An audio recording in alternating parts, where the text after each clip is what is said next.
भर न गरक जाति सहत विधान की।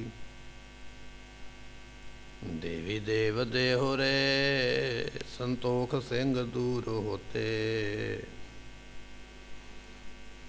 रीत मेट जाति कथा वेदन पुराण की। श्री गुरु गोबिंद सिंह पावन परम सूर।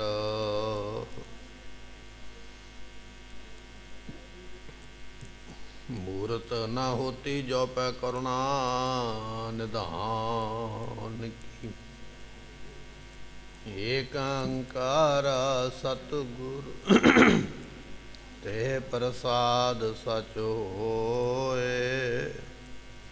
वाहिगुरु जी की फतेह विघ्न विनाशन। श्री वाहिगुरु जी की फतेह है विघ्न विनाशन सोए। इस विद करत वार्तालापै चले आए सतगुर भगवान। आल सून एक ग्राम निहारियो उतो पंथ मह बसै महान। वाहिगुरु जी का खालसा वाहिगुरु जी की फतेह। पतत पावन किरपा निधान सतगुरु गुरु ग्रंथ साहिब जियां दी पावन पवित्र हजूरी अंदर जुड़ मिल करके बैठी हुई गुरु प्यारी गुरु सवारी खालसा साध संगत जीओ।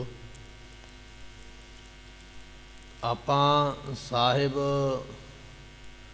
गुरु गोबिंद सिंह महाराज जियां दे जीवन दी कथा सरवण करन वास्ते गुरु दरबार विच एकत्रित होए हैं। पिछले दीवान दे विच बचन सरवण कीते। भीमचंद राजा एक अल्फ खान नाम दा पठान वड्डी फौज लैके ਅਤੇ ਕਟੋਚੀਏ ਰਾਜੇ ਨੂੰ ਨਾਲ ਮਦਦਗਾਰ ਲੈ ਕੇ ਭੀਮਚੰਦ ਨਾਲ ਜੰਗ ਕਰਨ ਵਾਸਤੇ ਆਇਆ। ਭੀਮਚੰਦ ਨੇ ਵੇਖਿਆ ਕਿ ਮੈਂ ਇਕੱਲਾ ਤੇ ਜੰਗ ਵਿੱਚ ਮੁਕਾਬਲਾ ਨਹੀਂ ਕਰ ਪਾਵਾਂਗਾ, ਸਤਿਗੁਰਾਂ ਦੀ ਮਦਦ ਲਈ ਹੈ। ਸਤਿਗੁਰਾਂ ਨੇ ਕਿਰਪਾ ਕਰਕੇ ਜੰਗ ਮੈਦਾਨ ਵਿੱਚ ਆਪ ਪਹੁੰਚ ਕੇ ਭੀਮਚੰਦ ਨੂੰ ਜਿੱਤ ਪ੍ਰਾਪਤ ਕਰਵਾਈ। ਦੁਸ਼ਮਣਾਂ ਨੂੰ ਸੋਧਿਆ ਮਹਾਰਾਜ ਨੇ।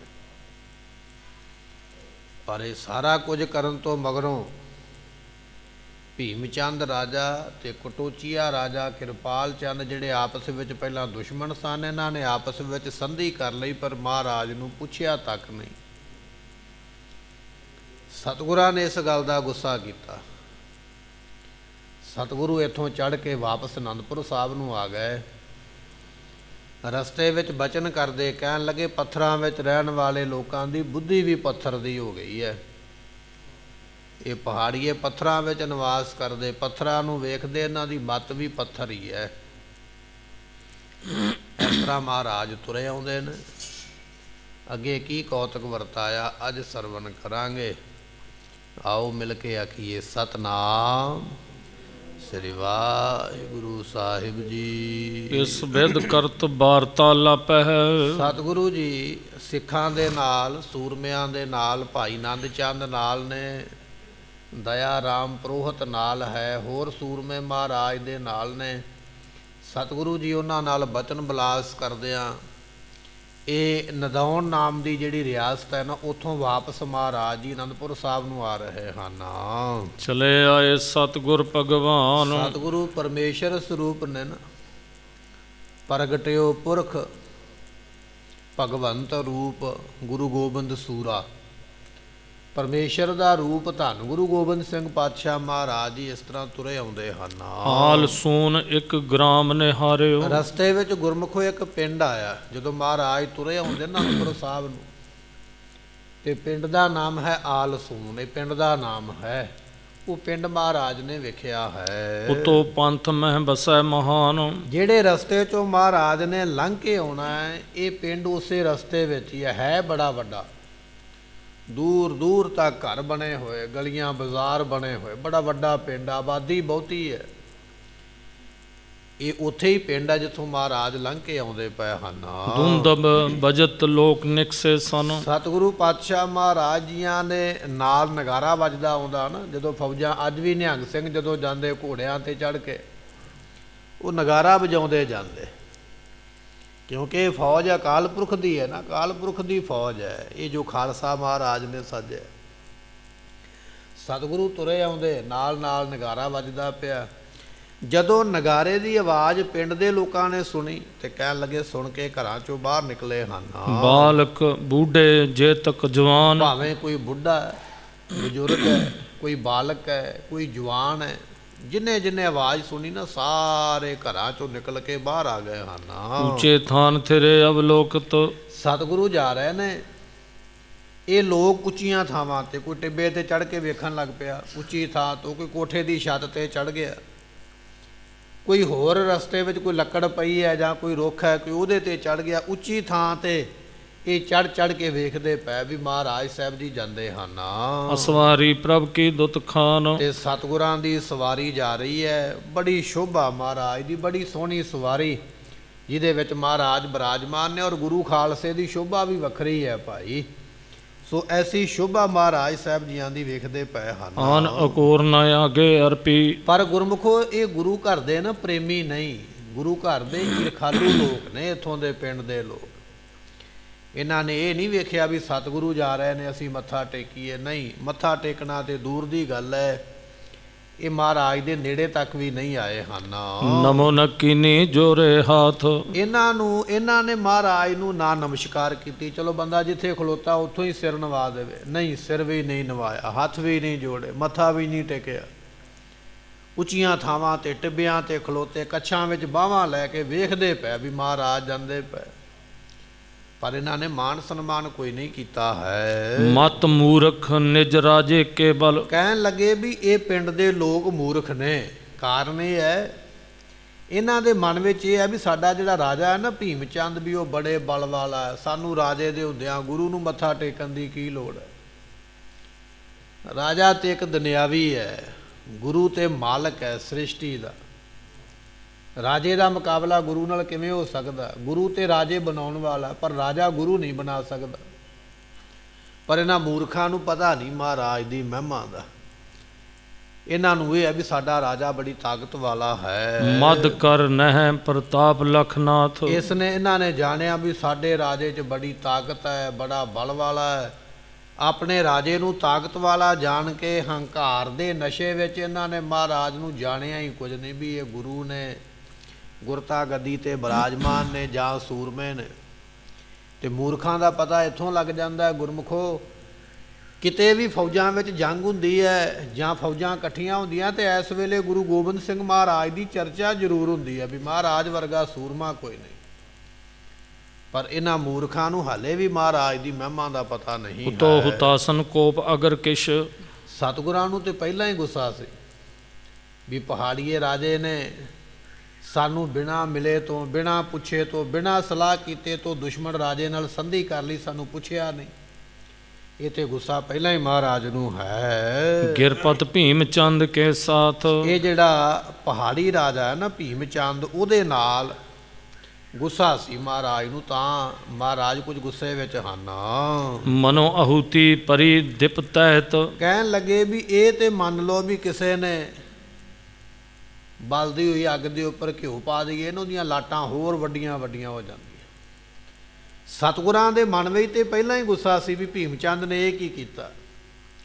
ਉਤੋਂ ਇਹ ਪਿੰਡ ਵਾਲੇ, ਇਹ ਤੇ ਮੰਨ ਲਓ ਵੀ ਬਲਦੀ ਅੱਗ ਤੇ ਘਿਓ ਪੈ ਗਿਆ ਹੈ। ਨਹਿ ਗ੍ਰਾਮੀਣ ਨਿਮਾਇਓ ਮਾਥ। ਇਹਨਾਂ ਪਿੰਡ ਦੇ ਲੋਕਾਂ ਨੇ ਮਹਾਰਾਜ ਨੂੰ ਕੋਈ ਮੱਥਾ ਨਹੀਂ ਟੇਕਿਆ, ਨਮਸਕਾਰ ਨਹੀਂ ਕੀਤੀ ਹੈ। ਆਲਸੂਨ ਕੀ ਦਿਸ਼ ਅਵਲੋਕਿਓ। ਸਤਿਗੁਰੂ ਘੋੜੇ ਤੇ ਚੜੇ ਚੜੇ ਜਾਂਦੇ ਤੇ ਮਹਾਰਾਜ ਨੇ ਆਪਣਾ ਚਿਹਰਾ ਘੁਮਾਇਆ, ਪਿੰਡ ਵਾਲੇ ਪਾਸੇ ਵੇਖਿਆ ਤੇ ਵੇਖ ਕੇ ਉਸ ਵੇਲੇ ਮਹਾਰਾਜ ਹੁਕਮ ਕਰਦੇ, ਬਚਨ ਕਰਦੇ ਹਨ। ਗੁਰੂ ਪ੍ਰਤਾਪੀ ਆਏ ਸਦੀਨ। ਸਤਿਗੁਰਾਂ ਨੇ ਹੁਕਮ ਦਿੱਤਾ ਉਸ ਵੇਲੇ, ਘੋੜੇ ਤੇ ਚੜੇ ਜਾਂਦੇ ਮਹਾਰਾਜ, ਚੜੇ ਚੜੇ ਜਾਂਦਿਆਂ ਨੇ ਆਪਣੀ ਫੌਜ ਨੂੰ, ਆਪਣੇ ਖਾਲਸੇ ਨੂੰ ਹੁਕਮ ਕੀਤਾ ਹੈ। ਨੰਦ ਚੰਦ ਲੈ ਬ੍ਰਿੰਦ ਬਾਹਨੀ। ਮਹਾਰਾਜ ਕਹਿਣ ਲੱਗੇ, ਭਾਈ ਨੰਦ ਚੰਦ ਲੈ ਨਾਲ ਸੂਰਮਿਆਂ ਦੀ ਫੌਜ ਨਾਲ ਲੈ ਕੇ, ਸੂਰਮੇ ਨਾਲ ਲੈ ਕੇ। ਲੂਟੋ ਹੋ ਗ੍ਰਾਮ ਬਸਤ ਲਿਹੋ ਸ਼ੀਨ। ਤੇ ਸਤਿਗੁਰੂ ਪਾਤਸ਼ਾਹ ਕਹਿਣ ਲੱਗੇ ਵੀ ਲੁੱਟ ਲਓ ਇਹ ਪਿੰਡ ਦੇ ਲੋਕ ਬੜੇ ਦੁਸ਼ਟ ਮੱਤ ਵਾਲੇ, ਲੁੱਟ ਲਓ ਇਹਨਾਂ ਨੂੰ, ਸਭ ਕੁਝ ਖੋਲੋ ਇਹਨਾਂ ਦੇ ਕੋਲੋਂ।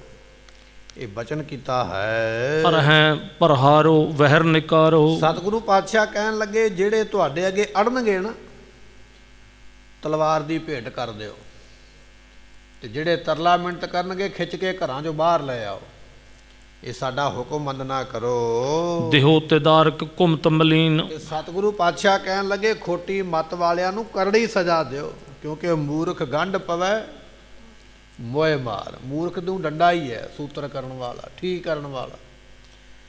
ਸਤਿਗੁਰੂ ਪਾਤਸ਼ਾਹ ਕਹਿਣ ਲੱਗੇ ਖੋਟੀ ਮੱਤ ਵਾਲਿਆਂ ਨੂੰ ਸਜ਼ਾ ਦੇਣਾ ਕਰੋ। ਰਾਜਾ ਮੂੜ ਪ੍ਰਜਾ ਜੁਤ ਜਾਣੈ। ਸਤਿਗੁਰੂ ਪਾਤਸ਼ਾਹ ਕਹਿਣ ਲੱਗੇ ਰਾਜਾ ਵੀ ਮੂਰਖ, ਪ੍ਰਜਾ ਵੀ ਮੂਰਖ। ਰਾਜਾ ਪਹਿਲਾਂ ਮੂਰਖ ਤਾਂ ਵੀ ਮਦਦ ਵਾਸਤੇ ਸਾਨੂੰ ਲੈ ਕੇ ਗਿਆ, ਜਦੋਂ ਕੰਮ ਪੂਰਾ ਹੋ ਗਿਆ ਸਾਨੂੰ ਪੁੱਛਿਆ ਨਹੀਂ। ਤੇ ਜਿਹੋ ਜਿਹਾ ਮੂਰਖ ਰਾਜਾ ਉਹੋ ਜਿਹੀ ਉਹਦੀ ਪ੍ਰਜਾ, ਇਹ ਦੋਨੇ ਹੀ ਮੂਰਖ ਹਨ। ਸਹ ਹੈ ਅਵਗਿਆ ਕੋ ਦੁਖ ਪੀਨ। ਜਿਹੜੀ ਇਹਨਾਂ ਨੇ ਅਵਗਿਆ ਕੀਤੀ ਹੈ ਨਾ, ਨਰਾਦਰੀ ਕੀਤੀ, ਇਹਦਾ ਦੁੱਖ ਇਹਨਾਂ ਨੂੰ ਪ੍ਰਾਪਤ ਹੋਣਾ ਚਾਹੀਦਾ ਹੈ। ਸੁਨ ਦੀਵਾਨ ਰਿਸ ਠਾਨ ਮਹਾਨੀ। ਮਹਾਰਾਜ ਦੇ ਦੀਵਾਨ ਨੇ ਸੁਣਿਆ ਨਾ ਬਚਨ ਜਿਸ ਵੇਲੇ, ਤੇ ਗੁੱਸਾ ਦੇ ਪਹਿਲਾਂ ਹੀ ਹੈ ਰਾਜੇ ਤੇ, ਹੋਰ ਗੁੱਸਾ ਚੜ ਆਇਆ ਹੈ। ਮਾਨ ਹੁਕਮ ਲੈ ਸੁਪਟਨ ਜਾਲ। ਲੈ ਕੇ ਹੁਕਮ ਮਹਾਰਾਜ ਦਾ ਤੇ ਫੌਜ ਨਾਲ ਲੈ ਕੇ ਭਾਈ ਨੰਦ ਚੰਦ ਜੀ ਫਿਰ ਟੁੱਟ ਕੇ ਪੈ ਗਏ ਪਿੰਡ ਦੇ ਉੱਪਰ। ਭਇਓ ਪ੍ਰਵੇਸ਼ ਬਖਾਨੇ ਉੱਚੇ। ਉਸ ਵੇਲੇ ਪਿੰਡ ਵਿੱਚ ਪ੍ਰਵੇਸ਼ ਕਰਕੇ ਨਾ, ਤੇ ਭਾਈ ਨੰਦ ਚੰਦ ਨੇ ਉੱਚੀ ਸਾਰੀ ਸਾਰੇ ਸੂਰਮਿਆਂ ਨੂੰ ਆਖਿਆ ਹੈ ਲੂਟ ਲਿਓ ਇਨ ਕੋ ਧਨ ਮਾਲ। ਸਤਿਗੁਰੂ ਪਾਤਸ਼ਾਹ ਦੇ ਸੂਰਮਿਆਂ ਨੂੰ ਹੁਕਮ ਇਹ ਹੋਇਆ, ਕਹਿਣ ਲੱਗੇ ਇਹਨਾਂ ਦੇ ਘਰ ਲੁੱਟ ਲਓ, ਸੋਨਾ ਚਾਂਦੀ ਗਹਿਣਾ ਜੇਵਰਾਤ ਜੋ ਵੀ ਆ ਨਾ ਲੁੱਟ ਕੇ ਸਾਰਾ ਇਹਨਾਂ ਨੂੰ ਖਾਲੀ ਕਰ ਦੇਣਾ ਕਰੋ। ਸੁਨ ਜੋਦਾ ਤਬ ਧਾਮ ਧਰੇ ਸਭ। ਮਹਾਰਾਜ ਦੇ ਸੂਰਮੇ ਪਹਿਲਾਂ ਹੀ ਚਾਹੁੰਦੇ ਵੀ ਮਹਾਰਾਜ ਕੋਈ ਸਾਨੂੰ ਨਿੱਕੀ ਮੋਟੀ ਆਗਿਆ ਕਰਨ ਤੇ ਅਸੀਂ ਆਪਣੇ ਹੱਥਾਂ ਨੂੰ ਥੋੜਾ ਜਿਹਾ ਗਰਮ ਕਰ ਲਈਏ। ਹੁਕਮ ਹੋਇਆ, ਕਹਿਣ ਲੱਗੇ ਮਹਾਰਾਜ ਦੇ ਯੋਧੇ ਉਸੇ ਵੇਲੇ ਤਿਆਰ ਹੋਏ ਹਨ। ਬਾਸਨ ਬਸਨ ਸਮਾਜ ਵਿਸਾਲ। ਕਹਿਣ ਲੱਗੇ ਗੁਰਮੁਖੋ ਭਾਵੇਂ ਭਾਂਡੇ ਤੇ ਭਾਵੇਂ ਕੱਪੜੇ, ਫਿਰ ਜੋ ਹੱਥੀਂ ਲੱਗਾ ਨਾ, ਜੇ ਕੋਈ ਭਾਂਡਾ ਪਿਆ ਨਾ ਕਹਿੰਦਾ ਤਾਂਬੇ ਦਾ ਵੀ ਇਹ ਮਹਿੰਗੇ ਮੁੱਲ ਵਾਲਾ, ਉਹ ਵੀ ਆਖਿਆ ਵੀ ਚੱਲ ਚੁੱਕ ਸਿਰ ਤੇ ਲੈ ਚੱਲ ਬਾਹਰ। ਨਾਲੇ ਤੇ ਡੰਡਾ ਪਰੇਡ ਹੁੰਦੀ ਪਈ ਹੈ, ਨਾਲੇ ਉਹਨਾਂ ਦੇ ਸਿਰ ਦੇ ਉੱਪਰ ਚੁਕਾ ਕੇ ਬਰਤਨ ਬਾਹਰ ਲਿਆਂਦੇ। ਤੇ ਜੇ ਕਿਸੇ ਦੇ ਕੋਲ ਚੰਗੇ ਮੁੱਲ ਦੇ ਕੱਪੜੇ ਨੇ, ਉਹਨਾਂ ਕੱਪੜਿਆਂ ਨੂੰ ਵੀ ਗਠੜੀਆਂ ਵਿੱਚ ਬੰਨ ਕੇ ਬਾਹਰ ਕਢਵਾਇਆ ਹੈ। ਬਸਤਰ ਵਿਭੂਖਣ ਮਹਿਕ ਤੁਰੰਗਨ। ਭਾਵੇਂ ਕਿਸੇ ਦੇ ਕੋਲ ਮਹਿੰਗਾ ਕੱਪੜਾ ਹੈ, ਭਾਵੇਂ ਕਿਸੇ ਕੋਲ ਗੁਰਮੁਖੋ ਵਿਭੂਖਣ ਕਹੀਏ ਗਹਿਣਾ ਹੈ ਸੋਨੇ ਦਾ ਚਾਂਦੀ ਦਾ, ਭਾਵੇਂ ਕਿਸੇ ਦੇ ਘਰ ਵਿੱਚ ਚੰਗੀ ਕੋਈ ਮੱਝ ਖਲੋਤੀ ਹੈ ਨਾ ਦੁੱਧ ਦੇਣ ਵਾਲੀ, ਆਖਿਆ ਵੀ ਖੋਲ ਸੰਗਲੇ ਦਾ ਤੇ ਚੱਲ ਲੈ ਚੱਲ ਬਾਹਰ ਜਿੱਥੇ ਮਹਾਰਾਜ ਖੜੇ ਨੇ। ਤੇ ਕਿਸੇ ਘਰ ਵਿੱਚ ਘੋੜਾ ਵੀ ਹੈ, ਉਹਨਾਂ ਦੇ ਘੋੜੇ ਵੀ ਖੁਲਵਾਏ ਤੇ ਬਾਹਰ ਕੱਢਣ ਦਾ ਹੁਕਮ ਕੀਤਾ ਹੈ। ਸ਼ੀਨ ਲੀਨ ਸਭ ਬਲ ਕੇ ਨਾਲ। ਸਾਰਾ ਬਲ ਦੇ ਨਾਲ ਖੋਲਿਆ ਇਹਨਾਂ ਦੇ ਕੋਲੋਂ। ਜੋ ਅਰ ਪਰੇ ਸੋ ਅਰ ਕਰ ਮਾਰੇ। ਜਿਹੜੇ ਅੜ ਪਏ ਅੱਗੋਂ ਆਕੜੇ ਹੋਏ ਨਹੀਂ ਅਸੀਂ ਆਪਣਾ ਸਮਾਨ ਕੋਈ ਨਹੀਂ ਦੇਵਾਂਗੇ, ਗੁਰੂ ਖਾਲਸੇ ਨੇ ਫਿਰ ਉੱਥੇ ਤੇਗ ਵਾਹੀ ਤੇ ਉਹਨਾਂ ਨੂੰ ਤਲਵਾਰ ਦੀ ਭੇਟ ਕੀਤਾ ਹੈ। ਕਾਤੁਰ ਕਟੇ ਤਰਜਨਾ ਸੰਗ। ਜਦੋਂ 5-7 ਨੂੰ ਵੱਢਿਆ ਨਾ ਉੱਥੇ ਤਲਵਾਰ ਦੇ ਨਾਲ, ਬਾਕੀ ਸਾਰਿਆਂ ਨੇ ਪੈਰ ਫੜ ਲਿਆ ਵੀ ਸਾਨੂੰ ਨਾ ਮਾਰੋ, ਡਰ ਗਏ। ਬਾਕੀ ਕੁਝ ਨੂੰ ਮਰਿਆ ਵੇਖ ਕੇ ਬਾਕੀ ਪਿੰਡ ਦੇ ਮਨ ਵਿੱਚ ਡਰ ਪੈਦਾ ਹੋਇਆ ਹੈ। ਕੇਤਕ ਡਰ ਕਰ ਘਰ ਮੈਂ ਦੁਰ ਕਰ। ਤੇ ਕੁਝ ਕੋਈ ਚੌਂਕੇ ਦੇ ਵਿੱਚ ਲੋਗਿਆ, ਕੋਈ ਪੇਟੀਆਂ ਦੇ ਵਿੱਚ, ਕੋਈ ਪਲੰਘੇ ਦੇ ਥੱਲੇ ਲੋਗਿਆ ਨੀਵਾਂ ਜਿਹਾ ਹੋ ਗਿਆ, ਡਰ ਕੇ ਲੁਕਦੇ ਫਿਰਦੇ ਛਿਪਦੇ ਫਿਰਦੇ ਵੀ ਸਾਨੂੰ ਕੋਈ ਵੇਖ ਨਾ ਲੈਣਾ ਕਰੇ। ਤਬ ਕਰਹਿ ਉਸਕੇ ਨਹਿ ਅੰਗ। ਕਹਿਣ ਲੱਗੇ ਵੀ ਇਹੋ ਜਿਹੇ ਦਬਕੇ, ਇਹੋ ਜਿਹੇ ਛੁਪੇ ਵੀ ਆਪਣਾ ਅੰਗ ਵੀ ਨਹੀਂ ਲਾਉਂਦੇ ਪਏ। ਜਿਹੜਾ ਜਿੱਥੇ ਲੁਕਿਆ ਬੈਠਾ ਨੂੰ ਉਹਨੇ ਸਾਹ ਵੀ ਨਹੀਂ ਉੱਚੀ ਲਿਆ, ਵੀ ਜੇ ਕਿਤੇ ਸਾਹ ਲੈਣ ਦੀ ਆਵਾਜ਼ ਇਹਨਾਂ ਨੂੰ ਆ ਗਈ ਤੇ ਪੱਕਾ ਹੀ ਸਾਹ ਬੰਦ ਹੋ ਜਾਣਾ। ਇਸ ਤੋਂ ਪਹਿਲਾਂ ਕਿ ਪੱਕਾ ਹੀ ਬੰਦ ਹੋਵੇ ਥੋੜਾ ਜਿਹਾ ਹੌਲੀ ਲੈ ਲਈਏ, ਹੌਲੀ ਸਾਹ ਲੈਂਦੇ ਹਨ। ਉਹ ਦੁਰ ਕਰ ਗਏ ਭਾਜ ਕਰ। ਤੇ ਕੁਝ ਜਿਹੜੇ ਚਲਾਕ ਸਨ ਬਹਿ ਕੇ ਕੰਧਾਂ ਦੇ ਓਲੇ ਹੋ ਕੇ ਨਿਕਲ ਗਿਆ ਜਿੱਧਰ ਨੂੰ ਰਾਹ ਮਿਲਿਆ। ਕੋਈ ਪਹਾੜੀ ਚੜ ਗਿਆ, ਕੋਈ ਛਾਪਿਆਂ ਦੇ ਵਿੱਚ ਲੁਕ ਗਿਆ, ਕੋਈ ਇੱਧਰ ਉੱਧਰ, ਕਈ ਨੀਵੇਂ ਹੋ ਕੇ, ਕੋਡੇ ਹੋ ਕੇ, ਕੰਧਾਂ ਦੇ ਓਲੇ ਹੋ ਕੇ ਦੌੜ ਗਏ ਹਨ। ਬਹੁਰ ਨਾ ਮੁਰੇ ਮਹਾ ਦੁਖ ਢੰਗ। ਤੇ ਕਹਿਣ ਲੱਗੇ ਬਹੁਰ ਨਾ ਮੁਰੇ, ਫਿਰ ਨਹੀਂ ਮੁੜੇ। ਜਿੰਨਾ ਚਿਰ ਮਹਾਰਾਜ ਪਿੰਡ ਦੇ ਵਿੱਚ ਖਲੋਤੇ ਰਹੇ, ਜਿਹੜੇ ਭੱਜ ਗਏ ਜਾਨ ਬਚਾ ਕੇ ਉਹ ਉਹਨਾਂ ਚਿਰ ਵਾਪਸ ਨਹੀਂ ਮੁੜੇ ਹਨ। ਉਹ ਘਾਇਲ ਹਵੈ ਤਰਫਤ ਮੁਰਸ਼ਦ। ਤੇ ਕਈਆਂ ਨੂੰ ਗੁਰੂ ਖਾਲਸੇ ਨੇ ਚੰਗਾ ਸੇਵਾ ਵੀ ਕੀਤੀ ਹੈ ਡੰਡੇ ਦੇ ਨਾਲ। ਕਿਸੇ ਦੀ ਲੱਤ ਤੇ ਡਾਂਗ ਵੱਜੀ ਹੈ, ਕਿਸੇ ਦੇ ਮੋਢੇ ਤੇ ਵੱਜੀ, ਉਹ ਮੋਢਾ ਫੜ ਕੇ ਬੈਠਾ, ਕੋਈ ਲੱਤ ਨੂੰ ਫੜ ਕੇ ਹਾਏ ਹਾਏ ਕਰਦਾ ਪਿਆ। ਜਿਨ੍ਹਾਂ ਨੂੰ ਸਜ਼ਾ ਮਿਲੀ ਹੈ ਉਹ ਘਾਇਲ ਹੋ ਕੇ ਜ਼ਖਮੀ ਹੋ ਕੇ ਬੈਠੇ ਹੋਏ ਹਨ। ਉਹ ਸ਼੍ਰੋਣ ਅਰਥ ਕਰ ਭਏ ਤੇ ਤੁਰੰਗ। ਕਈਆਂ ਨੂੰ ਤਿੱਖਾ ਸ਼ਸਤਰ ਵੀ ਵੱਜਾ ਤੇ ਸ਼ਸਤਰ ਦੇ ਨਾਲ ਖੂਨ ਨਿਕਲਿਆ। ਕਿਸੇ ਦੇ ਖੂਨ ਦੇ ਨਾਲ ਕੱਪੜੇ ਭਿੱਜੇ ਹੋਏ, ਕਿਸੇ ਦੀ ਬਾਂਹ ਵਿੱਚੋਂ ਖੂਨ ਵਗਦਾ ਪਿਆ, ਡੌਲੇ ਵਿੱਚੋਂ ਵਗਦਾ ਪਿਆ। ਐਸੀ ਇਹਨਾਂ ਦੀ ਹਾਲਤ ਹੈ। ਕਿਤਕ ਸਨਮੁਖ ਹੋਏ ਪ੍ਰਾਨਨ ਕਉ ਤਜ। ਤੇ ਕਈ ਸਾਹਮਣੇ ਹੋਏ, ਉਹਨਾਂ ਨੇ ਜੰਗ ਕੀਤਾ ਪਰ ਮੌਤ ਨੂੰ ਪ੍ਰਾਪਤ ਹੋਏ ਹਨ। ਮਰ ਸ਼ਸਤਰਨ ਤੇ ਹੋਵੇ ਕਰ ਤੇ ਘਾਤ। ਸ਼ਸਤਰਾਂ ਦੇ ਨਾਲ ਕਈ ਮਰ ਕੇ ਮੌਤ ਨੂੰ ਪ੍ਰਾਪਤ ਹੋਏ ਤੇ ਕਈ ਜ਼ਖਮੀ ਹੋ ਗਏ ਹਨ। ਸ਼ੋਰ ਸਦਨ ਚੌ ਔਰ ਪਲਾਏ। ਆਪੋ ਆਪਣੇ ਘਰ ਛੱਡ ਕੇ ਤੇ ਚਾਰ ਸਫੇਰੇ ਨੂੰ ਭੱਜ ਗਏ ਹਨ। ਜਮ ਸਮ ਜਾਨ ਹਿਰਦੈ ਡਰਪਾਤ। ਜਾਣ ਲਿਆ ਵੀ ਸਤਿਗੁਰੂ ਨਹੀਂ ਸਾਡੇ ਵਾਸਤੇ ਤੇ ਜਮ ਹੀ ਆ ਗਿਆ। ਗੁਰੂ ਖਾਲਸੇ ਨੂੰ ਜਮ ਜਾਣਿਆ ਵੀ ਜਮਦੂਤ ਹੀ ਆ ਗਏ ਸਾਨੂੰ ਮਾਰਨ ਵਾਸਤੇ। ਐਸਾ ਪ੍ਰਤਾਪ ਵੇਖ ਕੇ ਦੌੜ ਗਏ ਹਨ। ਲੂਟਿਓ ਦਲ ਨੇ ਗ੍ਰਾਮ ਵਸਤ ਸਭ। ਸਤਿਗੁਰੂ ਪਾਤਸ਼ਾਹ ਦੀ ਫੌਜ ਨੇ ਸਾਰਾ ਪਿੰਡ ਤੇ ਲੁੱਟ ਲਿਆ, ਵਸਤੂਆਂ ਸਾਰੀਆਂ ਲੈ ਲਈਆਂ ਕਰ ਹਨ। ਉਜਾਰ ਕੀ ਸਮ ਮਗ ਜਾਤ। ਤੇ ਕਹਿਣ ਲੱਗੇ ਵੀ ਇਸ ਤਰ੍ਹਾਂ ਉਜਾੜ ਕੇ ਨਾ ਪਿੰਡ ਤੇ ਫਿਰ ਰਸਤੇ ਦੇ ਉੱਪਰ ਚੱਲਣਾ ਚਾਹੁੰਦੇ ਹਨ। ਫਤਿਹ ਕੀਨ ਰਿਪ ਹਿਤੇ ਜਿਤੇ ਤਹਿ। ਜਿੰਨੇ ਇੱਥੇ ਪਿੰਡ ਵਿੱਚ ਦੁਸ਼ਮਣ ਸਨ ਸਾਰਿਆਂ ਉੱਪਰ ਫਤਿਹ ਪਾਈ ਹੈ। ਦੁੰਦ ਬਜੇ ਸੁਨਤ ਥਰਕਾਰ। ਤੇ ਇਸ ਤਰ੍ਹਾਂ ਨਗਾਰਾ ਵੱਜਦਾ ਜਾਂਦਾ। ਗੁਰਮੁਖੋ ਗੱਲ ਇਹ ਨਹੀਂ ਹੈ ਵੀ ਮਹਾਰਾਜ ਲੰਘਦੇ ਪਏ ਤੇ ਇਹਨਾਂ ਨੇ ਨਮਸਕਾਰ ਨਹੀਂ ਕੀਤੀ ਹੈ। ਇਸ ਗੱਲ ਦੀ ਸਜ਼ਾ ਨਹੀਂ ਮਿਲੀ ਹੈ। ਸਜ਼ਾ ਇਸ ਗੱਲ ਦੀ ਮਿਲੀ ਹੈ ਕਿ ਜਦੋਂ ਗੁਰੂ ਕੀ ਸੰਗਤ ਆਉਂਦੀ ਸੀ ਨਾ ਅਨੰਦਪੁਰ ਸਾਹਿਬ ਮੱਥਾ ਟੇਕਣ ਵਾਸਤੇ ਮਹਾਰਾਜ ਨੂੰ, ਤੇ ਪਿੰਡ ਦੇ ਲੋਕ ਬੜੇ ਗੰਦੇ ਲੋਕ ਸਨ, ਗੰਦੀ ਮੱਤ ਵਾਲੇ, ਮਾੜੀ ਸੋਚ ਵਾਲੇ।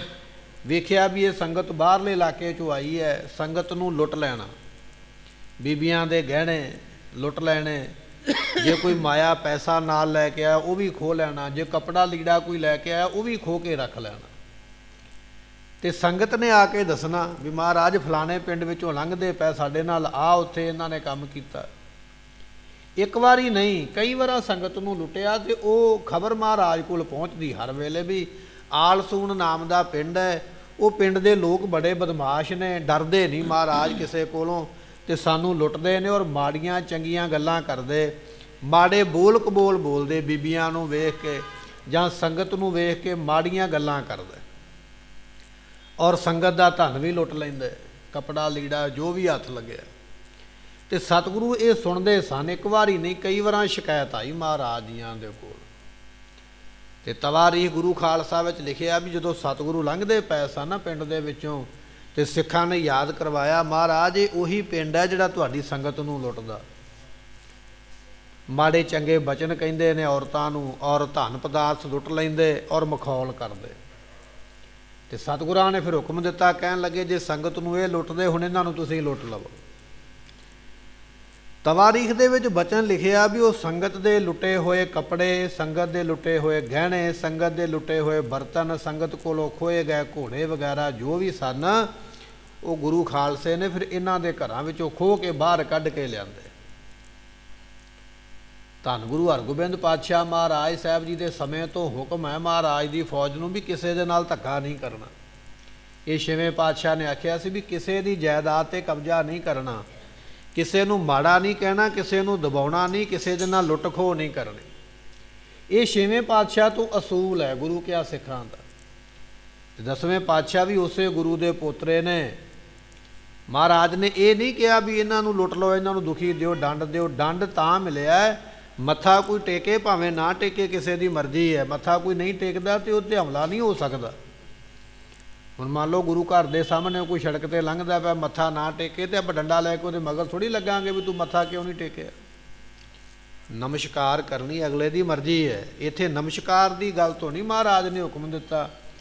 ਹੁਕਮ ਤਾਂ ਹੋਇਆ ਸੀ ਵੀ ਜਦੋਂ ਸਾਡੀ ਸੰਗਤ ਇਸ ਰਸਤਿਓਂ ਲੰਘ ਕੇ ਜਾਂਦੀ ਹੈ ਅਨੰਦਪੁਰ ਸਾਹਿਬ ਨੂੰ ਸਾਨੂੰ ਮੱਥਾ ਟੇਕਣ ਵਾਸਤੇ, ਦਰਸ਼ਨ ਕਰਨ ਵਾਸਤੇ, ਇਹ ਪਿੰਡ ਦੇ ਬਦਮਾਸ਼ ਜਿਹੜੇ ਲੋਕ ਸਨ ਜਾਂ ਜਿਹੜੇ ਜਵਾਨ ਮੁੰਡੇ ਸਨ ਗੱਭਰੂ, ਉਹ ਸੰਗਤ ਨੂੰ ਲੁੱਟਦੇ ਸਨ ਔਰ ਮਾੜੇ ਬੋਲ ਬੋਲਦੇ ਸਨ।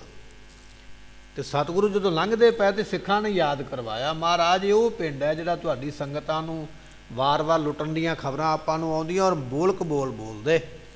ਤੇ ਸਤਿਗੁਰੂ ਕਹਿਣ ਲੱਗੇ ਫਿਰ ਖਾਲਸਾ ਜੀ ਹੋ ਜਾਓ ਤਿਆਰ ਤੇ ਫਿਰ ਲੁੱਟ ਲਿਆਓ, ਜਿਹੜਾ ਸੰਗਤ ਦਾ ਸਮਾਨ ਲੁੱਟਿਆ ਨਾ, ਲੁੱਟ ਕੇ ਲਿਆਓ ਇਹਨਾਂ ਦੇ ਘਰਾਂ ਵਿੱਚੋਂ। ਤੇ ਸਾਰਾ ਸਮਾਨ, ਜਿੰਨੇ ਭਾਂਡੇ ਸੋਨੇ ਦੇ ਗਹਿਣੇ ਕੱਪੜੇ, ਜੋ ਘੋੜੇ ਇਹਨਾਂ ਨੇ ਖੋਏ, ਮੱਝਾਂ ਖੋਈਆਂ ਸੰਗਤ ਕੋਲੋਂ, ਸਾਰਾ ਇਹਨਾਂ ਦੇ ਕੋਲੋਂ ਵਾਪਸ ਮੰਗਿਆ। ਔਰ ਜਿਹੜੇ ਬਦਮਾਸ਼ ਬਣਦੇ ਸਨ, ਆਪਣੇ ਆਪ 'ਚ ਡਰਦੇ ਨਹੀਂ ਸਨ, ਉਹਨਾਂ ਨੂੰ ਤਲਵਾਰ ਦੀ ਭੇਟ ਕੀਤਾ।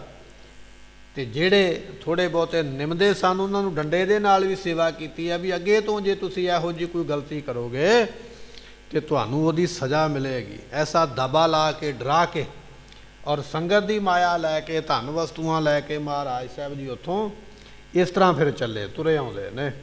ਸੋ ਕਹਿਣ ਲੱਗੇ ਇਸ ਤਰ੍ਹਾਂ ਇਹ ਜਿਹੜੇ ਬਚਨ ਨੇ ਇਹ ਲਿਖੇ ਹੋਏ। ਸੁਰਿੰਦਰ ਸ਼ਰਮਾ ਨਾਮ ਦਾ ਇੱਕ ਲਿਖਾਰੀ ਹੋਇਆ, ਉਹਨੇ ਵੀ ਇਹ ਬਚਨ ਲਿਖੇ ਨੇ ਵੀ ਮਹਾਰਾਜ ਸਾਹਿਬ ਜੀਆਂ ਨੇ ਨਗਰ ਨੂੰ ਲੁੱਟਿਆ ਜ਼ਰੂਰ ਹੈ, ਪਰ ਲੁੱਟਿਆ ਇਸ ਕਰਕੇ ਨਹੀਂ ਵੀ ਰਾਜੇ ਨਾਲ ਵੈਰ ਹੈ, ਲੁੱਟਿਆ ਇਸ ਕਰਕੇ ਹੈ ਕਿ ਮਹਾਰਾਜ ਸਾਹਿਬ ਜੀ ਉਹਨਾਂ ਨੂੰ ਦੰਡ ਦੇਣਾ ਚਾਹੁੰਦੇ ਇਸ ਗੱਲ ਦਾ ਵੀ ਇਹ ਸਾਡੀ ਸੰਗਤ ਨੂੰ ਲੁੱਟਦੇ ਨੇ।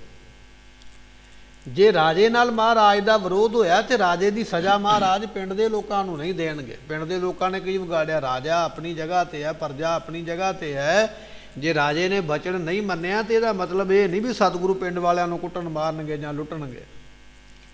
ਰਾਜੇ ਦਾ ਗੁੱਸਾ ਆਪਣੀ ਜਗ੍ਹਾ ਤੇ ਹੈ, ਪਰ ਪਿੰਡ ਵਾਲਿਆਂ ਨੂੰ ਸਜ਼ਾ ਦੇਣੀ ਉਹ ਉਹਨਾਂ ਦੀ ਆਪਣੀ ਕਰਤੂਤ ਦਾ ਉਹਨਾਂ ਨੂੰ ਫਲ ਮਿਲਿਆ। ਇਹ ਇਤਿਹਾਸ ਦੀਆਂ ਗ੍ਰੰਥਾਂ ਵਿੱਚ, ਪੋਥੀਆਂ ਵਿੱਚ ਇਹ ਬਚਨ ਲਿਖੇ ਹੋਏ ਵੀ ਤਾਂ ਸਜ਼ਾ ਮਿਲੀ ਹੈ। ਤੇ ਜੇ ਆਪਾਂ ਇਸ ਤਰ੍ਹਾਂ ਹੀ ਕਥਾ ਕਰਕੇ ਅੱਗੇ ਲੰਘ ਜਾਈਏ ਤੇ ਸਾਡੇ ਮਨ ਵਿੱਚ ਸਵਾਲ ਪੈਦਾ ਹੋ ਜਾਣਾ ਵੀ ਇਹ ਤੇ ਮਹਾਰਾਜ ਨੇ ਚੰਗਾ ਨਹੀਂ ਨਾ ਕੀਤਾ ਵੀ ਮੱਥਾ ਨਹੀਂ ਟੇਕਿਆ ਤੇ ਪਿੰਡ ਹੀ ਲੁੱਟ ਲਓ। ਮੱਥਾ ਤੇ ਕਈ ਨਹੀਂ ਲੋਕ ਟੇਕਦੇ ਹੋਣਗੇ, ਪਰ ਇਹਨਾਂ ਨੂੰ ਸਜ਼ਾ ਤਾਂ ਮਿਲੀ ਹੈ ਵੀ ਸੰਗਤ ਲੁੱਟਦੇ ਨੇ।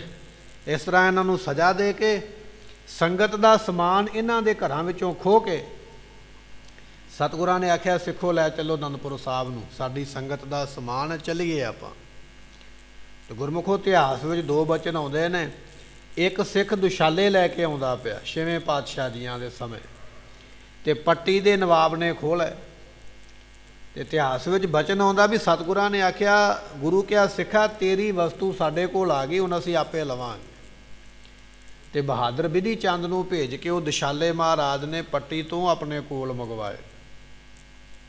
ਇੱਕ ਇਤਿਹਾਸ ਦੇ ਵਿੱਚ ਬਚਨ ਇਹ ਆਉਂਦਾ ਵੀ ਇੱਕ ਸਿੱਖ ਮਹਾਰਾਜ ਦੇ ਵਾਸਤੇ 2 ਘੋੜੇ ਲੈ ਕੇ ਆਇਆ, ਤੇ ਉਹ ਘੋੜੇ ਜਿਹੜੇ ਸਨ ਲਾਹੌਰ ਦੇ ਸੂਬੇਦਾਰ ਨੇ ਖੋਹ ਕੇ ਤੇ ਬਾਦਸ਼ਾਹ ਸ਼ਾਹਜਹਾਨ ਨੂੰ ਭੇਟ ਕਰ ਦਿੱਤੇ, ਤੋਹਫੇ ਵਜੋਂ ਦੇ ਦਿੱਤੇ। ਤੇ ਸਿੱਖ ਨੇ ਰੋ ਕੇ ਮਹਾਰਾਜ ਨੂੰ ਦੱਸਿਆ, ਮਹਾਰਾਜ ਘੋੜੇ ਤੁਹਾਡੇ ਵਾਸਤੇ ਲੈ ਗਈ ਸਰਕਾਰ ਖੋਹ ਕੇ। ਤੇ ਸਤਿਗੁਰੂ ਕਹਿਣ ਲੱਗੇ ਤੂੰ ਚਿੰਤਾ ਨਾ ਕਰ, ਤੇਰੀ ਭੇਟਾ ਸਾਡੇ ਕੋਲ ਪਹੁੰਚ ਗਈ ਹੈ, ਹੁਣ ਅਸੀਂ ਆਪੇ ਲੈ ਲਵਾਂਗੇ। ਫਿਰ ਮਹਾਰਾਜ ਨੇ ਬਹਾਦਰ ਬਿਧੀ ਚੰਦ ਨੂੰ ਭੇਜਿਆ, ਤੇ ਸੰਮਨ ਬੁਰਜ ਦੇ ਵਿੱਚੋਂ, ਲਾਹੌਰ ਦੇ ਕਿਲੇ ਦੇ ਵਿੱਚੋਂ ਦੋਨੇ ਘੋੜੇ ਗੁਰੂ ਕਾ ਸਿੱਖ, ਜਿਨ੍ਹਾਂ ਦਾ ਨਾਮ ਮਹਾਰਾਜ ਨੇ ਰੱਖਿਆ ਸੀ ਦਿਲ ਬਾਗ ਤੇ ਗੁਲ ਬਾਗ, ਇਹ ਘੋੜੇ ਮਹਾਰਾਜ ਨੇ ਕਢਵਾਏ। ਬਚਨ ਬੇਨਤੀ ਇਹ ਹੈ ਵੀ ਜਿਹੜੀ ਸੰਗਤ ਦੀ ਵਸਤੂ ਮਹਾਰਾਜ ਤੱਕ ਆਈ ਹੈ, ਜੇ ਕੋਈ ਰਸਤੇ ਵਿੱਚ ਖੋਹ ਲੈਂਦਾ ਤੇ ਮਹਾਰਾਜ ਉਹਨੂੰ ਸੁੱਧਣਾ ਵੀ ਜਾਣਦੇ ਨੇ। ਜਿਵੇਂ 6ਵੇਂ ਪਾਤਸ਼ਾਹ ਨੇ ਦਿਸ਼ਾਲੇ ਵੀ ਕਢਵਾਏ ਔਰ ਘੋੜੇ ਵੀ ਕਢਵਾਏ, ਔਰ ਸਮੇਂ ਦੇ ਬਾਦਸ਼ਾਹ ਦੇ ਕੋਲੋਂ ਕਢਵਾਏ। ਇਸੇ ਤਰ੍ਹਾਂ ਹੁਣ 10ਵੇਂ ਪਾਤਸ਼ਾਹ ਨੇ ਜੇ ਕੋਈ ਸੰਗਤ ਨੂੰ ਲੁੱਟ ਕੇ ਸੰਗਤ ਦਾ ਸਮਾਨ ਆਪਣੇ ਘਰ ਵਿੱਚ ਰੱਖੇਗਾ ਤੇ ਸਤਿਗੁਰੂ ਦੰਡ ਉਸ ਨੂੰ ਜ਼ਰੂਰ ਦੇਣਗੇ। ਦੰਡ ਦਿੱਤਾ ਨਗਰ ਦੇ ਲੋਕਾਂ ਨੂੰ, ਤੇ ਸਮਾਨ ਮਹਾਰਾਜ ਨੇ ਸੰਗਤ ਦਾ ਵਾਪਸ ਅਨੰਦਪੁਰ ਸਾਹਿਬ ਮੰਗਵਾਇਆ। ਇਸ ਤਰ੍ਹਾਂ ਮਹਾਰਾਜ ਕੌਤਕ ਕਰਦੇ ਹਨ। ਸ਼੍ਰੀ ਸਤਿਗੁਰ ਕੋ ਇਮ ਪ੍ਰਤਾਪ ਲਖ, ਸਤਿਗੁਰਾਂ ਦਾ ਐਸਾ ਪ੍ਰਤਾਪ ਜਾਣ ਕੇ ਨਿਕਟ ਨਿਕਟ ਕੇ ਗ੍ਰਾਮ ਜੇ ਬ੍ਰਿੰਦ। ਔਰ ਗੁਰਮੁਖੋ ਜਦੋਂ ਆਲ ਸੂਰ ਦੇ ਪਿੰਡ ਦੇ ਲੋਕਾਂ ਨੂੰ ਸਜ਼ਾ ਮਿਲੀ ਨਾ, ਤੇ ਇਹ ਖਬਰ ਦੂਰ ਦੂਰ ਤੱਕ ਕਈ ਪਿੰਡਾਂ ਵਿੱਚ ਫੈਲ ਗਈ ਵੀ ਮਹਾਰਾਜ ਨੇ ਫਲਾਣੇ ਪਿੰਡ ਦੇ ਬੰਦਿਆਂ ਨੂੰ ਕੁੱਟਿਆ ਹੈ, ਕਈਆਂ ਨੂੰ ਕਤਲ ਵੀ ਕੀਤਾ। ਇਹ ਖਬਰਾਂ ਨੇੜੇ ਨੇੜੇ ਕਈ ਪਿੰਡਾਂ ਵਿੱਚ ਪਹੁੰਚ ਗਈਆਂ। ਜਿਹੜੇ ਦੂਜੇ ਪਿੰਡਾਂ ਵਾਲੇ ਵੀ ਖੋਹਦੇ ਸਨ, ਸੰਗਤ ਨੂੰ ਤੰਗ ਕਰਦੇ ਸਨ ਜਾਂ ਸੰਗਤ ਦਾ ਸਮਾਨ ਲੁੱਟਦੇ, ਉਹਨਾਂ ਨੂੰ ਵੀ ਖਬਰ ਪੈ ਗਈ ਵੀ ਜੇ ਅਸੀਂ ਹੁਣ ਕਰਤੂਤ ਕਰਾਂਗੇ ਤੇ ਸਜ਼ਾ ਸਾਨੂੰ ਵੀ ਮਿਲਣੀ ਹੈ। ਤਰਾਸ ਧਾਰ ਹੰਕਾਰ ਤਿਆਗ ਕਰ। ਇਹਨਾਂ ਨੇ ਫਿਰ ਆਪੋ ਆਪਣੇ ਡਰ ਛੱਡ ਦਿੱਤੇ। ਇਹਨਾਂ ਨੇ ਫਿਰ ਆਪਣੇ ਮਨ ਵਿੱਚ ਡਰ ਧਾਰਨ ਕਰ ਲਿਆ ਮਹਾਰਾਜ ਦਾ ਵੀ ਜਿਵੇਂ ਉਹ ਪਿੰਡ ਦੇ ਲੋਕਾਂ ਨੇ ਇਹ ਕੰਮ ਕੀਤਾ ਤੇ ਸਜ਼ਾ ਮਿਲੀ ਹੈ, ਜੇ ਅਸੀਂ ਇਹ ਕੰਮ ਕਰਾਂਗੇ ਸਾਨੂੰ ਵੀ ਸਜ਼ਾ ਮਿਲੇਗੀ। ਤੇ ਕਹਿਣ ਲੱਗੇ ਇਸ ਤਰ੍ਹਾਂ ਡਰ ਨੂੰ ਧਾਰਨ ਕਰਕੇ ਹੰਕਾਰ ਛੱਡ ਕੇ ਉਸ ਵੇਲੇ ਫਿਰ ਦੇ ਦੇ ਮਿਲੈ ਅਕੋਰ ਬਲਿੰਦ। ਸਤਿਗੁਰਾਂ ਨੂੰ ਮਿਲਦੇ ਨੇ, ਆ ਕੇ ਭੇਟਾ ਰੱਖ ਕੇ ਮੱਥਾ ਟੇਕਦੇ ਹਨ।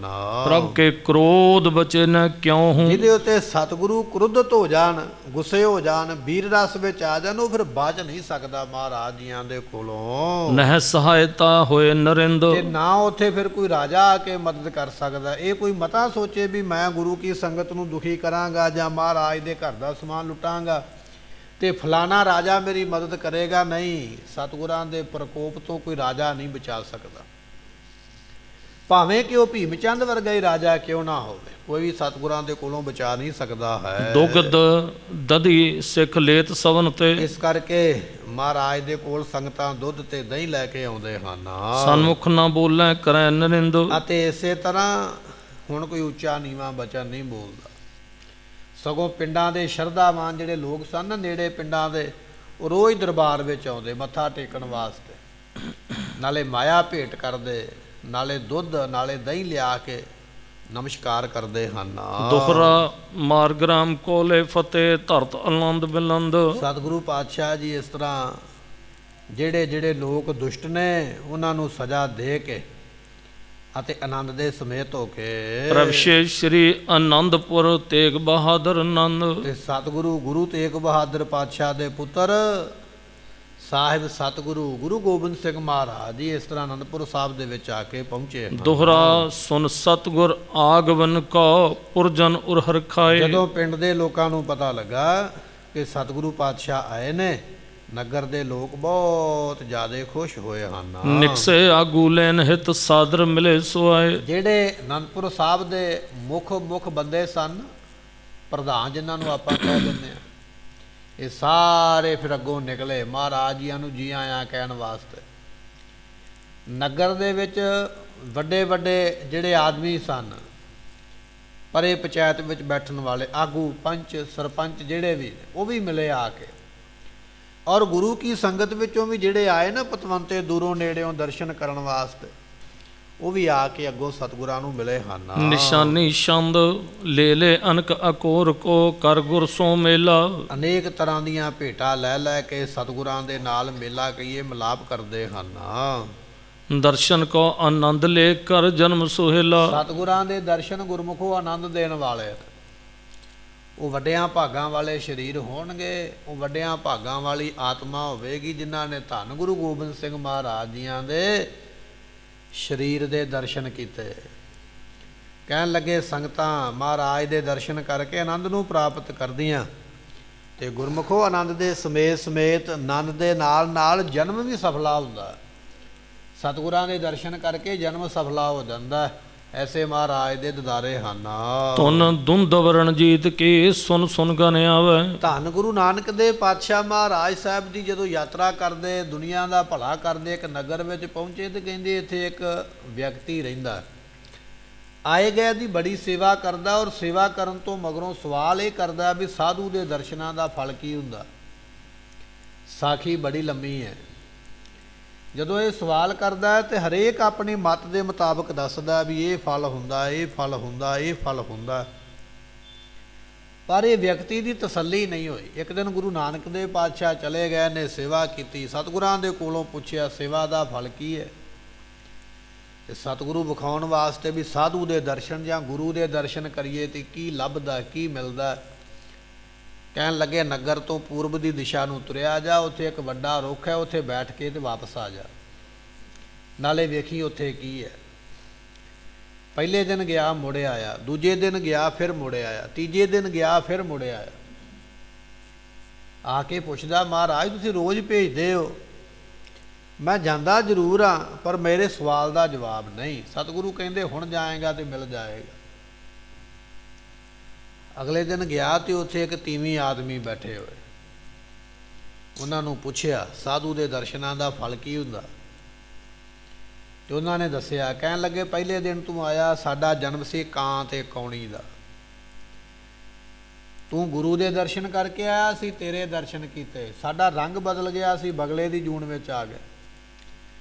ਦੂਜੀ ਵਾਰੀ ਤੇਰਾ ਦਰਸ਼ਨ ਕੀਤਾ, ਅਸੀਂ ਹੰਸ ਦੀ ਜੂਨ ਨੂੰ ਪ੍ਰਾਪਤ ਹੋਏ। ਗੁਰੂ ਕਿਹਾ ਸਿੱਖਾ ਤੇਰਾ ਹੁਣ ਦਰਸ਼ਨ ਕੀਤਾ ਤੇ ਅਸੀਂ ਮਨੁੱਖਾ ਜਨਮ ਨੂੰ ਪ੍ਰਾਪਤ ਹੋ ਗਏ।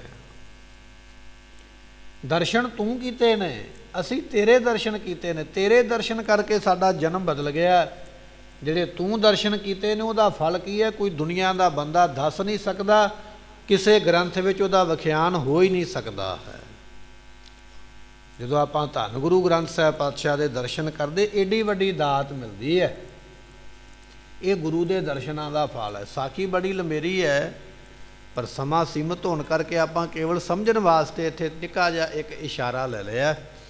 ਸਤਿਗੁਰਾਂ ਦੇ ਦਰਸ਼ਨ ਜਿਨ੍ਹਾਂ ਨੇ ਕੀਤੇ ਗੁਰਮੁਖੋ, ਉਹਨਾਂ ਨੂੰ ਆਨੰਦ ਹੀ ਆਨੰਦ ਪ੍ਰਾਪਤ ਹੁੰਦਾ ਪਿਆ ਹੈ। ਦੌਰ ਦੌਰ ਪੁਰ ਪੌਰ ਤਜ ਦਲ ਯੁੱਤ ਦਰਸਾਵੇਂ। ਸਤਿਗੁਰਾਂ ਦਾ ਨਗਾਰਾ ਵੱਜਦਾ ਪਿਆ, ਨਗਾਰੇ ਦੀ ਆਵਾਜ਼ ਸੁਣ ਸੁਣ ਕੇ ਦੌੜ ਦੌੜ ਕੇ ਸੰਗਤਾਂ ਆਪਣੇ ਦਰਵਾਜ਼ਿਆਂ 'ਤੇ ਖੜੀਆਂ ਹੋ ਗਈਆਂ। ਮਹਾਰਾਜ ਇੱਥੋਂ ਲੰਘ ਕੇ ਜਾਣਗੇ।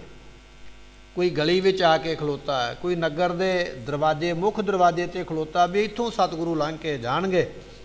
ਤੇ ਕਿਸੇ ਦਾ ਘਰ ਹੀ ਉਸ ਗਲੀ ਵਿੱਚ ਜਿੱਥੋਂ ਮਹਾਰਾਜ ਨੇ ਲੰਘ ਕੇ ਜਾਣਾ, ਉਹ ਦਰਵਾਜ਼ੇ 'ਤੇ ਖੜ ਗਿਆ ਹੱਥ ਜੋੜ ਕੇ।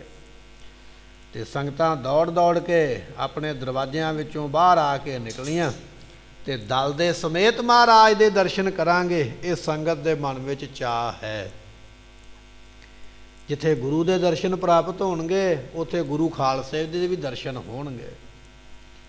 ਤੇ ਮਹਾਰਾਜ ਨੇ ਆਖਿਆ, ਖਾਲਸਾ ਮੇਰੋ ਰੂਪ ਹੈ ਖਾਸ, ਤੇ ਪ੍ਰਗਟਿਓ ਖਾਲਸਾ ਪਰਮਾਤਮ ਕੀ ਮੌਜ। ਇਹ ਬਚਨ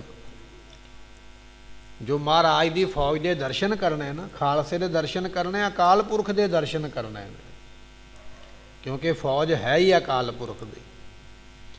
ਔਰ ਧੰਨ ਗੁਰੂ ਗੋਬਿੰਦ ਸਿੰਘ ਮਹਾਰਾਜ ਜੀਆਂ ਨੇ ਤੇ ਬਾਬਾ ਫਤਿਹ ਸਿੰਘ ਜੀਆਂ ਨੂੰ ਵਰ ਵੀ ਬਖਸ਼ਿਸ਼ ਕੀਤਾ। ਫਤਿਹ ਸਿੰਘ, ਤੇਰਾ ਵੀ ਪੰਥ ਚੱਲੇਗਾ, ਤੇਰਾ ਬਾਣਾ ਚੱਲੇਗਾ, ਲੋਕ ਤੇਰੇ ਬਾਣੇ ਨੂੰ ਸਲਾਮ ਕਰਿਆ ਕਰਨਗੇ, ਨਮਸਕਾਰ ਕਰਿਆ ਕਰਨਗੇ। ਐਸੇ ਬਾਣੇ ਨੂੰ ਨਮਸਕਾਰ ਹੈ। ਮੰਗਲ ਅਨਕ ਪ੍ਰਕਾਰ ਕੇ ਪੁਰ ਵਿਖੇ ਰਚੰਤੀ। ਇਸ ਆਨੰਦਪੁਰ ਸਾਹਿਬ ਦੇ ਵਿੱਚ ਸੰਗਤਾਂ ਕਈ ਤਰ੍ਹਾਂ ਦੇ ਮੰਗਲ, ਖੁਸ਼ੀਆਂ, ਆਨੰਦ ਖੇੜੇ ਹੋ ਰਹੇ ਹਨ। ਪੌਰ ਪੌਰ ਪਰ ਸਸਮੁਖੀ ਥਿਰ ਹੋਏ ਦਰਸ਼ਨ ਤੇ। ਕਹਿਣ ਲੱਗੇ, ਹਰੇਕ ਦਰਵਾਜ਼ੇ ਦੇ ਉੱਪਰ ਸੋਹਣੇ ਸੋਹਣੇ ਵਸਤਰਾਂ ਨੂੰ ਪਾ ਕੇ ਸੰਗਤਾਂ ਦਰਸ਼ਨ ਕਰਨ ਵਾਸਤੇ ਆਈਆਂ। ਗੁਰੂ ਦੇ ਦਰਸ਼ਨ ਕਰਨੇ, ਸੋਹਣੇ ਵਸਤਰ, ਸਾਫ਼ ਵਸਤਰ ਪਾ ਕੇ, ਆਪਣੇ ਸਰੀਰ ਨੂੰ ਨਹਾ ਧੋ ਕੇ ਸਾਫ਼ ਕਰਕੇ ਸੰਗਤਾਂ ਦਰਸ਼ਨ ਕਰਨ ਵਾਸਤੇ ਆਉਂਦੀਆਂ ਹਨ। ਅਭਿਸ਼ੇ ਪ੍ਰਭੂ ਗੁਜ਼ਾਰ ਮੈਂ ਦੇਖਤ ਨਰ ਨਾਰੀ। ਤੇ ਸਤਿਗੁਰੂ ਆਪਣੇ ਘਰ ਨੂੰ, ਆਪਣੇ ਮਹਿਲ ਨੂੰ ਜਾਂਦੇ ਪਏ ਨਾ, ਤੇ ਜਿਹੜੇ ਬਾਜ਼ਾਰ ਵਿੱਚੋਂ ਜਾਂਦੇ ਪਏ, ਬਾਜ਼ਾਰ ਦੇ ਵਿੱਚ ਸੰਗਤਾਂ ਘਰਾਂ ਦੀਆਂ ਨਿਕਲ ਨਿਕਲ ਕੇ ਜਾਂ ਦੂਰੋਂ ਜਿਹੜੀ ਪਾਸਿਓਂ ਆਏ ਉਹ ਵੀ ਬਾਹਰ ਨਿਕਲ ਆਏ। ਜਿਹੜੇ ਦੁਕਾਨਾਂ ਤੋਂ ਕੁਝ ਖਰੀਦੋ ਫਰੋਖਤ ਕਰਦੇ ਪਏ ਸਨ, ਉਹ ਵੀ ਬਾਹਰ ਨਿਕਲ ਆਏ। ਹੱਥ ਜੋੜ ਜੋੜ ਕੇ ਧੰਨ ਦਸਵੇਂ ਪਾਤਸ਼ਾਹ ਦੇ ਦਰਸ਼ਨ ਪ੍ਰਾਪਤ ਕਰ ਰਹੇ ਗਨ ਚਕੋਰ ਜਨ ਚੰਦ ਕੋ ਆਗਮਨ ਵਿਚਾਰੀ। ਭਾਈ ਸੰਤੋਖ ਸਿੰਘ ਜੀ ਇੱਕ ਉਦਾਹਰਨ ਦਿੰਦੇ ਨੇ, ਗੁਰਮੁਖੋ ਚੰਦਰਮਾ ਤੇ ਚਕੋਰ ਦਾ ਬਹੁਤ ਵੱਡਾ ਪ੍ਰੇਮ ਮੰਨਿਆ ਵਿਦਵਾਨਾਂ ਨੇ। ਕੋਈ ਕਵਿਤਾ ਇਹੋ ਜਿਹੀ ਨਹੀਂ ਜਿਹਦੇ ਵਿੱਚ ਚੰਦਰਮਾ ਤੇ ਚਕੋਰ ਦੇ ਪ੍ਰੇਮ ਦੀ ਉਦਾਹਰਨ ਨੂੰ ਨਾ ਦਿੱਤਾ ਗਿਆ ਹੋਵੇ। ਵਿਦਵਾਨਾਂ ਨੇ ਲਿਖਿਆ ਵੀ ਚਕੋਰ ਨਾਮ ਦਾ ਇੱਕ ਪੰਛੀ ਹੈ ਜਿਹੜਾ ਇੱਕ ਟੱਕ ਲਗਾਤਾਰ ਚੰਦਰਮਾ ਨੂੰ ਦੇਖਦਾ ਹੈ। ਚੰਦਰਮਾ ਆਕਾਸ਼ ਦੇ ਵਿੱਚ ਇੱਕ ਪਾਸੇ ਤੋਂ ਦੂਜੀ ਸਾਈਡ ਨੂੰ ਤੁਰਿਆ ਜਾਂਦਾ, ਜਾਂ ਇਸ ਤਰ੍ਹਾਂ ਕਹਿ ਲਈਏ ਵੀ ਧਰਤੀ ਘੁੰਮਦੀ ਹੈ ਤੇ ਆਪਾਂ ਨੂੰ ਲੱਗਦਾ ਵੀ ਚੰਦਰਮਾ ਘੁੰਮਦਾ। ਜਿਵੇਂ ਮਰਜ਼ੀ ਸਮਝ ਲਓ ਵੀ ਚੰਦਰਮਾ ਇੱਕ ਪਾਸੇ ਤੋਂ ਦੂਜੇ ਪਾਸੇ ਜਦੋਂ ਪਹੁੰਚ ਕਰਦਾ ਹੈ ਤੇ ਚਕੋਰ ਜਿਹੜੀ ਹੈ ਨਾ, ਉੱਚੀ ਥਾਂ ਤੇ ਬੈਠੀ ਹੋਈ ਚੰਦਰਮਾ ਨੂੰ ਦੇਖਦੀ ਹੈ। ਇੰਨੇ ਪਿਆਰ ਦੇ ਨਾਲ ਦੇਖਦੀ ਹੈ, ਇੰਨੀ ਨੀਝ ਦੇ ਨਾਲ ਦੇਖਦੀ ਹੈ ਵੀ ਆਪਣੀ ਅੱਖ ਤੱਕ ਵੀ ਝਮਕਦੀ ਨਹੀਂ, ਅੱਖ ਦੀਆਂ ਪਲਕਾਂ ਤੱਕ ਵੀ ਬੰਦ ਨਹੀਂ ਹੋਣ ਦਿੰਦੀ, ਲਗਾਤਾਰ ਦੇਖਦੀ ਹੈ। ਔਰ ਇੰਨੇ ਪਿਆਰ ਵਿੱਚ ਮਸਤ ਹੋ ਜਾਂਦੀ ਹੈ ਵੀ ਉਸ ਨੂੰ ਇੰਨੀ ਵੀ ਫੁਰਸਤ ਨਹੀਂ, ਇੰਨਾ ਵੀ ਸਮਾਂ ਨਹੀਂ ਕਿ ਮੈਂ ਆਪਣੇ ਆਪ ਨੂੰ ਕਿਸੇ ਦਿਸ਼ਾ ਦੇ ਵੱਲ ਘੁਮਾ ਲਵਾਂ। ਨਹੀਂ, ਇੱਕੇ ਥਾਂ 'ਤੇ ਖਲੋਤੀ ਆਪਣੀ ਗਰਦਨ ਨੂੰ ਉੱਪਰ ਨੂੰ ਉਠਾਈ ਜਾਂਦੀ ਹੈ। ਗਰਦਨ ਘੁਮਾਉਂਦਿਆਂ ਘੁਮਾਉਂਦਿਆਂ ਗਰਦਨ ਮੁੜ ਜਾਂਦੀ ਹੈ, ਪਰ ਹਿੱਲਦੀ ਨਹੀਂ।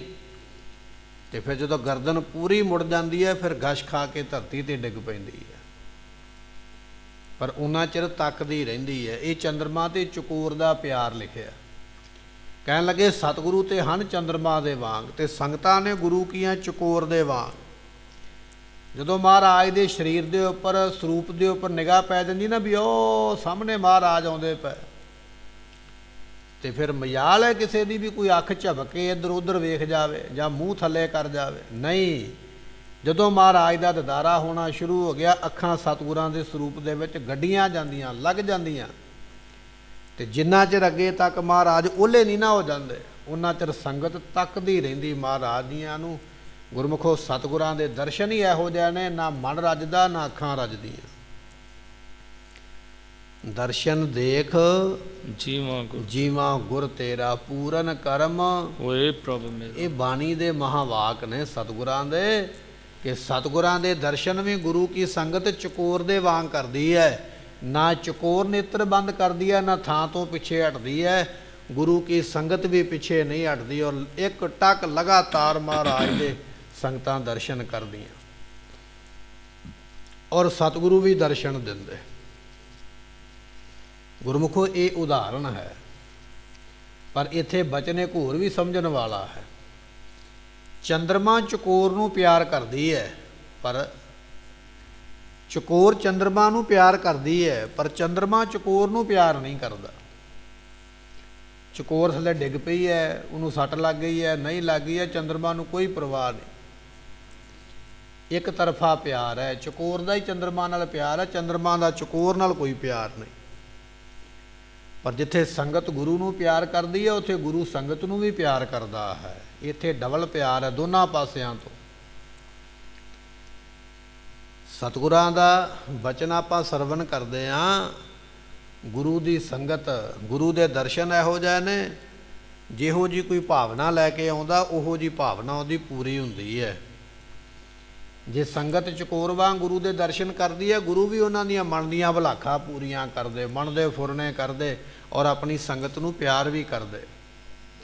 ਤੇ ਗੁਰਮੁਖੋ ਪਿਆਰ ਕਰਦੇ ਨੇ। ਤੇ ਆਪਾਂ ਸਾਖੀ ਸਰਵਣ ਕਰ ਰਹੇ ਹਾਂ ਵੀ ਆਲਸੂਣ ਨਾਮ ਦੇ ਪਿੰਡ ਦੇ ਲੋਕਾਂ ਨੇ ਸੰਗਤ ਨੂੰ ਲੁੱਟਿਆ, ਤੇ ਮਹਾਰਾਜ ਨੇ ਆਖਿਆ ਸੰਗਤ ਸਾਡੀ ਹੈ, ਲੁੱਟਣ ਵਾਲੇ ਨੂੰ ਸਜ਼ਾ ਮਿਲੇਗੀ। ਤੇ ਸਜ਼ਾ ਦਿੱਤੀ ਹੈ, ਕਿਉਂਕਿ ਗੁਰੂ ਵੀ ਸੰਗਤ ਨੂੰ ਪਿਆਰ ਕਰਦਾ ਹੈ।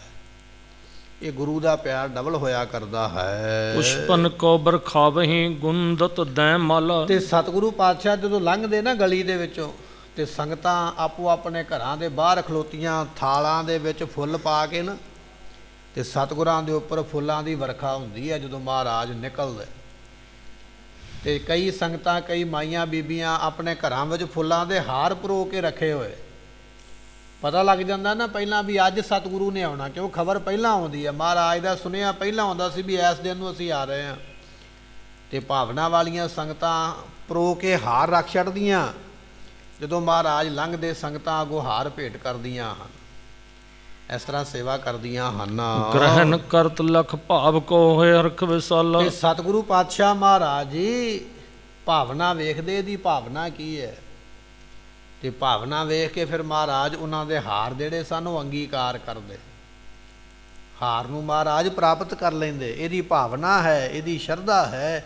ਮਹਾਰਾਜ ਸ਼ਰਧਾ ਵੇਖਦੇ ਨੇ, ਤੇ ਫਿਰ ਫੁੱਲਾਂ ਦੇ ਹਾਰ ਮਹਾਰਾਜ ਉਹਨਾਂ ਦੇ ਪ੍ਰਵਾਨ ਕਰਦੇ, ਉਹਨਾਂ ਦੀ ਸੇਵਾ ਨੂੰ ਮਨਜ਼ੂਰ ਕਰਦੇ ਹਨ। ਚਖ ਬਿਸਤਰਿਤ ਸਰੋਜ ਤੇ ਸਭ ਕੀ ਦਿਸ਼ ਦੇਖੈ। ਤੇ ਸਤਿਗੁਰੂ ਪਾਤਸ਼ਾਹ ਮਹਾਰਾਜ ਸਾਹਿਬ ਜੀਆਂ ਦੇ ਗੁਰਮੁਖੋ ਜਿਹੜੇ ਨੇਤਰ ਨੇ ਨਾ, ਵਿਦਵਾਨਾਂ ਨੇ ਲਿਖਿਆ ਜਿਵੇਂ ਕਮਲ ਦਾ ਫੁੱਲ ਖਿੜਿਆ ਹੋਵੇ, ਤੇ ਕਮਲ ਦੇ ਫੁੱਲ ਦੀਆਂ ਪੰਖੜੀਆਂ ਬੜੀਆਂ ਚੌੜੀਆਂ ਹੁੰਦੀਆਂ। ਧੰਨ ਗੁਰੂ ਗੋਬਿੰਦ ਸਿੰਘ